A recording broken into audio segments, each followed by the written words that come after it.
السلام عليكم، مرحبا بكم معي من جديد على قناتي وقناتكم قاطو دارنا. وصفة من وصفاتي، وصفة خفيفة لهاد الصيف هذا مع دابا الحرارة المغرب كله سخون تبارك الله ما شاء الله.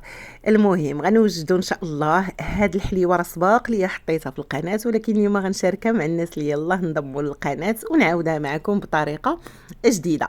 فكنحتاج ليها واحد الكاس ديال السكر وكاس ديال الزيت، جوج بيضات، كيس ديال 7 غرام ديال الفانيلا، وكيس ديال 8 غرام ديال خميره الحلويات، مبشور، برتقاله، وعندي قبصه ديال الملح، وعندي هنايا ملعقه طعام ديال حبه حلاوه اولا النافع اللي موجوده ديروها. انا هنا شخصيا درت النافع، شديته درته بديك المهرس، دقيته شي شويه باش كيطلق ليا المذاق ديالو، عرفتو كيتواتى بزاف مع المذاق ديال البرتقال. اول حاجه وبيان سور عندي الطحين. بالنسبه للطحين غتاخذ معايا تقريبا واحد 350 غرام حتى 400 غرام. اول حاجه كندير هو انني كنشد هذيك المبشور ديال البرتقال، كنديرو مع السكر والقريصه ديال الملحه والبيض، وكنضيف عليهم الزيت وغادي نخلطهم، يعني كنديروا كلشي في دقه واحده.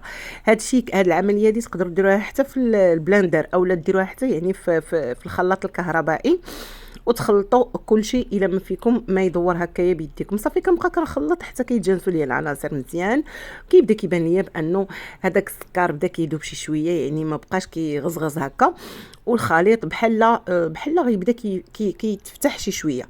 صافي هادشي اللي كاين، وغادي نضيف ليهم ديك الساعات هذاك النافع اللي شديته حمرته ضروري وطقطقته واحد شويه باش كيطلق ليا دوك النكهات ديالو مع البرتقال. هاد الحلوه هادي مقاديرها ساهلين وكتجي بحال الشكل ديال الصابلي، وريحتها كتعطي من باب الدار.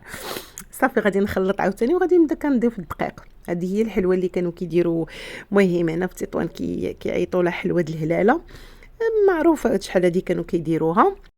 غير هي ما كانش كيكون فيها النافع، يعني كان كيكون فيها هكا يا اما قشور ديال الليمونه محكوكه اولا قشور ديال الحامضه محكوكه مع لافاني. الناس ديال زمان دائما كانوا كيديروا لافاني في الحلوه ديالهم على ود التقرميشه.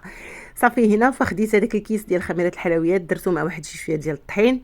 كنضيفش الطحين دفعه واحده كما قلت لكم، انا عندي تما 300 غرام، وفي الاخر راه غادي نزيد كنخلط يعني عادي برؤوس الاصابع. ما كان هاد الحلوه هادي عجنيها ما تعجنيهاش سبحان الله ما تيوقع لها حتى شي حاجه. المهم ما كنبالغوش في العجن ديال الحلويات بصفه عامه.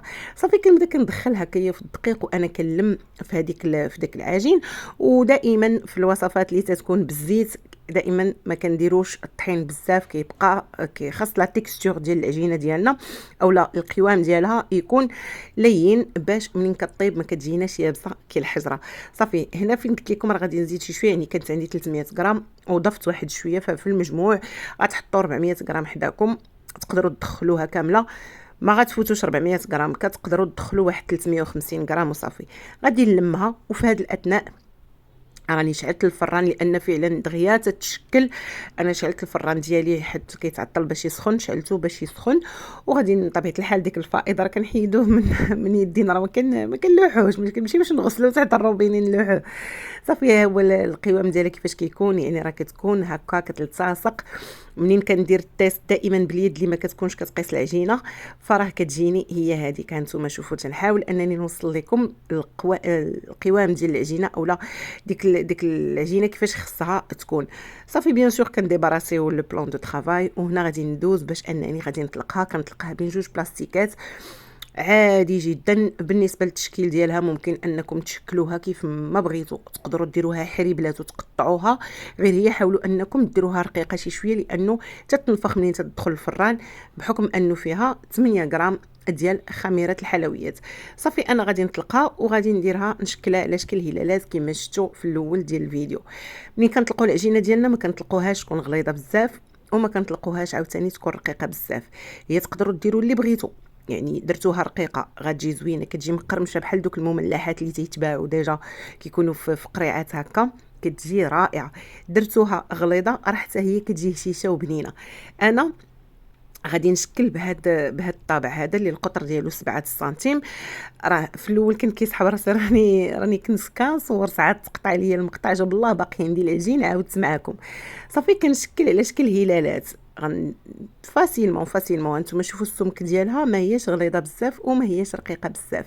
وممكن هاد العمليه هذه ديروها غير بكاس، الا ما عندكم حتى شي قطاعه في الدار فممكن انكم ديروها غير بكاس. هاد العجينه هذه تقدروا ديروا بها، بما اننا دابا حنايا في المناسبه ديال عاشوراء، تقدروا ديروا بها حتى في قرصات عاشوراء كتجي زوينه غير بالزيت بلا زبده، كطيح اقتصاديه. والا درتوا هاد الكميه هذه راه غتخرج لكم ما شاء الله واحد الكميه اللي هي كبيره كبيره ديال فقيقصات عاشوراء. راكم عارفين فقيقصات عاشوراء تيكونوا صغيورين. حربلوا العجينه ديالكم وقطعوها، راه غادي تعطيكم واحد الفقيقصات اللي هما رائعين في المذاق الا درتوا نفس المقادير اللي درت انايا، لانه فعلا هاد المقادير جات بنينه بزاف مع اتاي هكا، يا سلام. تنشكر لكم حلوتي، لانني انا عارفه راسي ثقه في راسي بان مذاقها زوين. صافي غادي نستمر بنفس الطريقه حتى كنكمل الكميه اللي عندي كامله. وبالنسبه لدوك لي شوت اولا داكشي اللي كيتبقى ليا ما كنعجنوش، غير كندير هكايا بحال اللي كنديروا الصابلي، وكندير عليه طريف ديال العجينه واحد اخر، وكنطلقوا وكنخدموا بنفس الطريقه عاوتاني. يعني يا بالكاس يا بقطاعه يا باللي بغيتو، غادي تشكلوا هلالات، تشكلوا مربعات، تشكلوا، ماشي بالضروره ديروا بحال اللي درت انا عطيتكم واحد لا باز ديال العجينه اللي هي واعره في المذاق. صافي من بعد ما ساليت فكناخذ هكا، انا درت بيضه ودرت فيها واحد شويه ديال نيسكافي اللي كنت غير خففتو هكا بواحد القطره ديال الماء باش ما كيبقاش ليا ديك المذاق ديال البيض هكا منين نبغي ناكل الحلوه ديالي. صافي كندهن ليها الوجه ديالها وكندير ليها الجنجلان. ممكن ديروا اللوز افيلي، ديروا كاوكاو كونكاسي، ديروا لوز كونكاسي، كيبقى لكم الاختيار. انا بقيت في وصفه اقتصاديه درت لها هكا شويه ديال الجنجلان من الفوق. والفران كما قلت لكم راه شاعل على 200 درجه. ملي كندخل الحلوه كنهبط عليها على 180 من الفوق ومن التحت باش كتوزع لي. انا خدمت يعني لا شالور تورنونت اولا المروحه باش كتوزع لي الحراره وكيجيوني مقرمشين. هاد الحلوه هذه بالضبط كتجي مقرمشه وبنينه وراه في ساع تتوجد الطياب ديالها راه في ساع. صافي هنا من بعد ما ساليت الحلوه ديالي غيكون هذا هو الشكل ديالها، كتجي محمره ومقرمشه. المهم هادو اللي درنا بديك المطيبه او اخرين اللي درنا بالكاس. اللي وصل حتى لهنا وعجباتو الوصفه ما تنساوش اللايك والكومونتير زوين بحالكم والبارطاج مع الاهل والاصدقاء. هاد الوصفه هذه راه وصفه ديال زمان، هانتوما شوفوا كيجي مقرمش من برا ومن الداخل او ميم طون هشيش واخا ما فيه لا زبده لا حتى شي حاجه. خليت لكم الراحه ولهنا، في امان الله. الوصفه الجايه ان شاء الله، بسلامه.